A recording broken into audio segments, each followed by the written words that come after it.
வாழ்க வையகம் வாழ்க வளமுடன். குரு வாழ்க குருவே துணை. மலேசியா வேதாத்திரிய ஷத் சங்கத்துக்கு எண்ணின் முதல் வணக்கம். புரட்சி சித்தர்கள் பகுதி 2. புரட்சி சித்தர் சிவவாக்கியரின் மற்றும் ஒரு பாடலை பார்ப்போம். நட்ட கல்லை தெய்வமென்று 4 புட்பம் சாற்றியே சுற்றி வந்து முனென்று சொல்லும் மந்திரம் ஏதடா. நட்ட கல்லும் பேசுமோ நாதன் உள்ளிருக்கையில் சுட்ட சட்டி சட்டுவம் கரிச்சுவை அறியுமோ. சிவவாக்கிய சித்தரினுடைய பாடல் இது. இந்த பாடலை சிவவாக்கிய சித்தர் மிக எளிமையான தமிழில் எழுதியுள்ளார் என்பதால் வரிக்கு வரி பொருள் காண வேண்டும் என்ற தேவை இருக்காது என நினைக்கின்றேன். அதனுடைய உட்பொருளை மட்டும் இப்பொழுது நாம் பார்ப்போம்.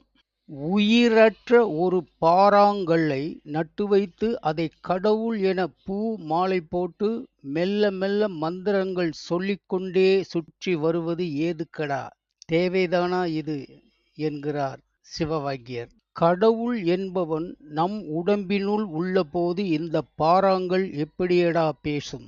காய்கறிகளை நறுக்கி வடச்சட்டியில் போட்டு கரண்டி வைத்து பொரியலை தயார் செய்யும் போது அந்த பொரியலை கிண்டும் கரண்டி அறியுமோ அதனுடைய சுவையை? அதை போலத்தான் நட்டு வைத்த பாறாங்கல்லும் என்றும் பேசாது என்பது.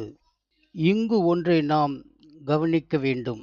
சிவவாக்கிய சித்தர் வாழ்ந்த அக்காலத்தில் கல்லை தெய்வமாக பூஜை செய்து மந்திரங்கள் ஓதி வணங்கும் மனிதர்களே, அது கல், கடவுள் அதில் இல்லை என சொல்வது எவ்வளவு தைரியம் வேண்டும் என உங்களுக்கு தெரியுமா? கல்லடா அது கடவுள் இல்லை என சொல்வது எவ்வளவு பெரிய புரட்சி என்பதை அறியுங்கள். இதற்கு எவ்வளவு பெரிய தைரியம் வேண்டும், இப்போது இக்காலத்தில் சொல்ல முடியுமா? அதேபோல் சிவவாக்கிய சித்தரின் மேலும் ஒரு புரட்சி பாடலை இங்கு பார்ப்போம். கோயிலாவது ஏதடா குளங்களாவது ஏதடா, கோயிலும் குளங்களும் கும்பிடும் குலமாரே.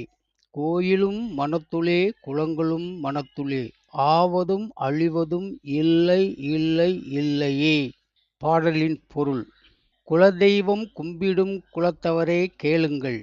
குல தெய்வத்தை கும்பிட வேண்டும் என்ற நோக்கில் குலதெய்வம் குடிகொண்டுள்ள கோயிலையும் அங்குள்ள குலத்தையும் கும்பிடச் செல்லும் குலம் சார்ந்தவர்களே, அந்த கோவிலும் உங்கள் மனத்துக்குள்ளேதான் உள்ளது, அந்த குலமும் உங்கள் மனத்துக்குள்ளேதான் உள்ளது. அப்படிப்பட்ட அந்த மனதை தவம், தியானம் போன்ற யோக நிலைகள் மூலம் நின்றால் உங்கள் ஆன்மாவை அறியலாம். உங்களுக்குள் உள்ள அந்த ஆன்மா ஆக்கப்படுவதும் இல்லை, அழிக்கப்படுவதும் இல்லை, என்றும் என்றும் என்றுமே இல்லையே. இங்கு ஒன்றை நாம் சிந்தித்து பார்க்க வேண்டும். வனத்தில் திரிந்தாலும் இனத்தில் சேர் என்பது முன்னோர் சொல்.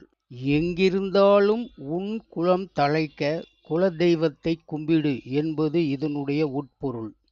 குல தெய்வங்களை கும்பிடுகின்ற பண்பாடு இரத்தத்தில் ஊறியிருந்த அக்காலத்தில் அவையெல்லாம் உனக்குள்ளேதான் உள்ளது, வெளியில் இல்லை என சொல்வது எவ்வளவு தைரியம் வேண்டும் என்று சிந்தித்து பாருங்கள். மேலும் இது போன்ற பல பாடல்களை வருகின்ற பகுதியில் நாம் பார்க்க இருக்கின்றோம். வாழ்க வளமுடன், வாழ்க வளமுடன், வாழ்க வளமுடன்.